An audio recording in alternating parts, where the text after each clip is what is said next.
Just like when Fred Durst says occasionally when he's with Limp Bizkit at their shows, today we're gonna live like we're back in 1999. And it's essentially like that. It's a dawn of a new era of sports car racing.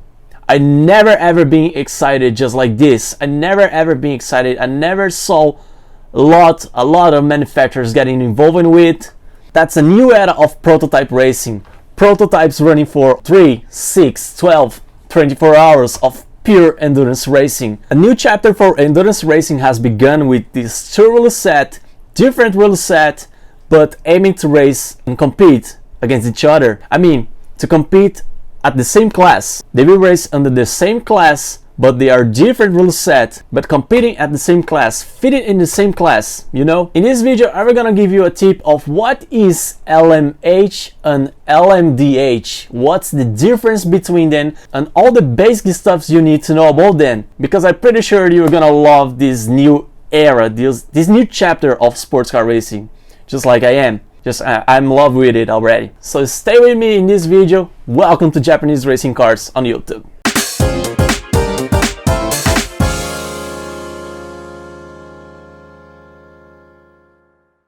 In 1980s and 1990s, we saw Group C, GT1 and LMP. So we saw the peak of manufacturers getting involved with Group C, GT1 and LMP. We saw a lot of manufacturers, that's a ton of manufacturers. But unfortunately, we're never seeing something like this in the following years. Manufacturers were not getting interested in the LMP1. Of course, we had Audi, we had Peugeot, and in the final years we had Peugeot, we had Toyota, we have Audi and Porsche getting back in the 2010s, but it wasn't something like we had in the Group C days with tons of manufacturers getting involved with. It wasn't like in the GT1 days.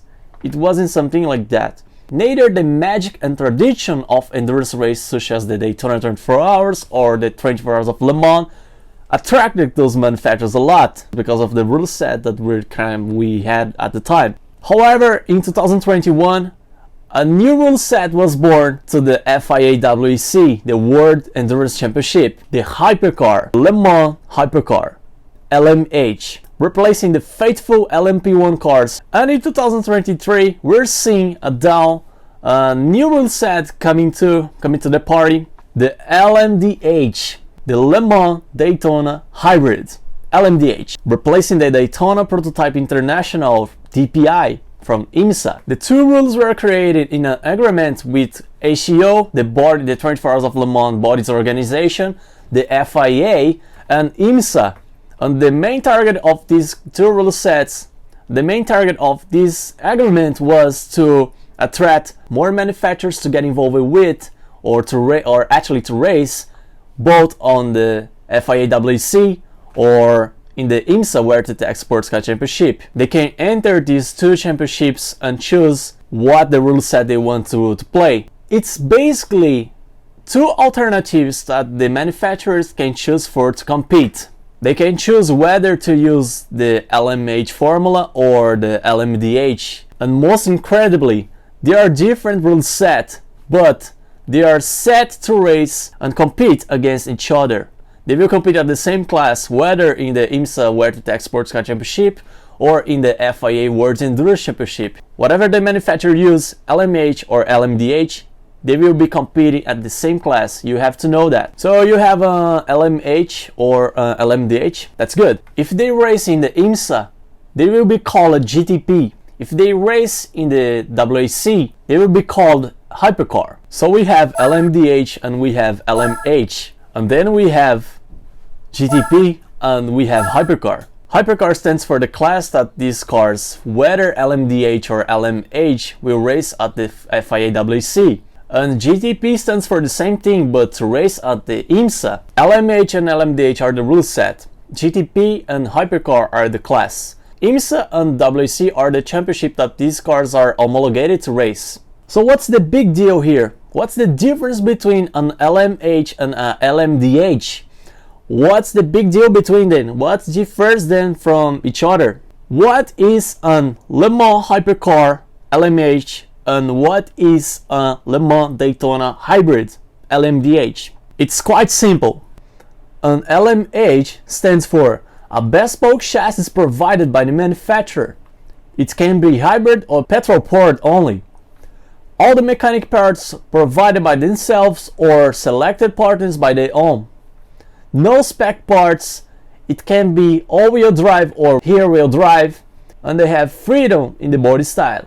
And an LMDh is a chassis provided by the 4 selected builders: Oreca, Multimatic, Dallara or Ligier. The general hybrid system are spec, and they are provided by the X-Track, Bosch and Williams Advanced Technologies. It has to be RWD, rear-wheel drive, as mandatory per regulations. Body style incorporating the cues and lines of the specific manufacturer.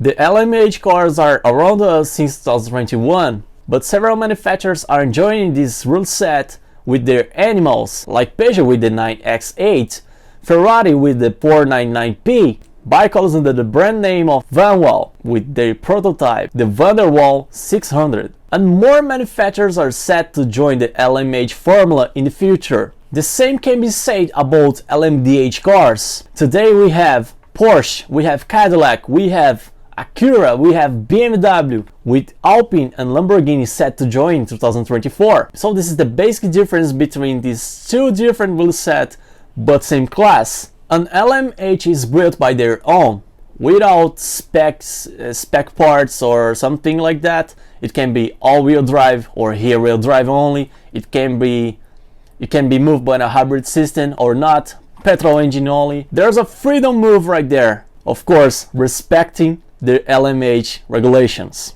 While an LMDh prototype, despite being manufactured by the manufacturer that build cars to the streets, despite being branded by a manufacturer, is provided by a secondary supplier with a hybrid system also being supplied by the selected suppliers by the regulations. With the engine and, well, the branding of the car, the prototype, in charge of the respective manufacturer that will run the car.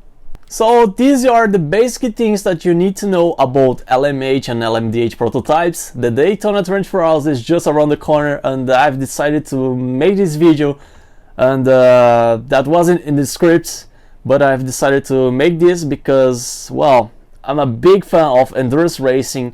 I've been looking to this rule set since when they were in talks with the manufacturers back in 2018. When we saw the demise of LMP1, all those things, and Toyota winning Le Mans and all the FIA, WEC races, all by all, and racing alone, and all those polemic things, and all this stuff. Well, it's the end, and we're seeing a new dawn of a new era with LMH and LMDh prototypes, whether to race in GTP or Hypercar, to race in the IMSA or FIA WEC. It's going to be exciting.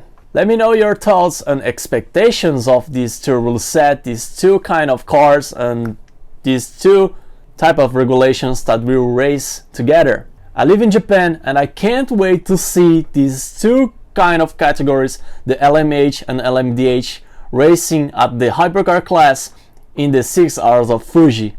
It's going to be pretty exciting. So I guess that's it for today. Thanks so much for watching this video. Hope to see you more here. And if you enjoyed this kind of content, make sure to subscribe below. Leave a thumbs up in this video. Share this video with your friends. And share this channel with your friends as well. They will absolutely love it. And that's it. Thanks so much for watching this video. And I'll see you in the next one.